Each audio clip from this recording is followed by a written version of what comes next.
किसी एक साधु का बड़ा सम्मान हो, उसके संप्रदाय का विस्तार हो, संपदा मिल जाए, सामग्री प्राप्त हो जाए, संसाधनों की अपारता पर सत्यनारायण न मिले, तो ये सन्यास या साधुता अधूरी है।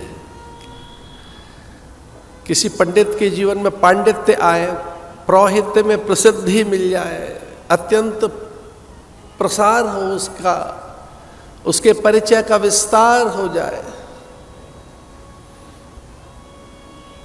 पर उस पांडित्य की फलश्रुति परमात्मा न हो, तो ये एक प्रकार की हानि ही है।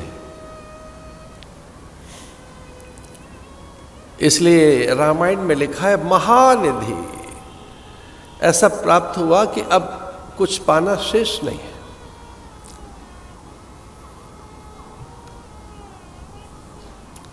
और ये सच है कि जब तक आप को भगवत प्राप्ति नहीं हो जाती, भगवत प्राप्ति का आशय पूर्णता से है, यथार्थ से है, सत्य से है, वास्तविकताओं से है।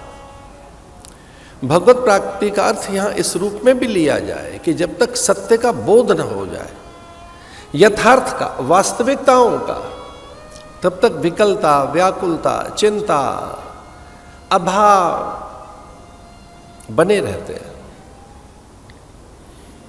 दुख तो तभी मिटते हैं जब भगवान मिले।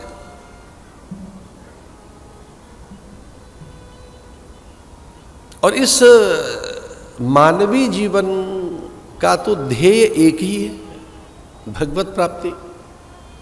भले ही उसे भूले रहे हम, किन्हीं कारणों से वो हमें विस्मृत होता रहे, हम उसे अपनी प्राथमिकता न माने, पर देह तो इसीलिए मिली है। शरीर माध्यम खलु धर्म साधनम, ये देह धर्म के साधन के लिए मिली है।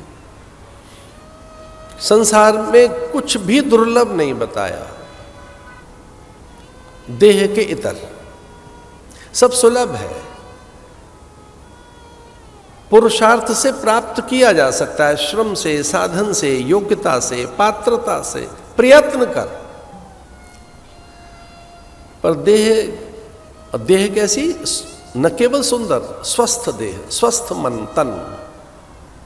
जो स्वस्थ मन और स्वस्थ तन है, शुभ संकल्पित जो मन है, ये बड़ी उपलब्धि है।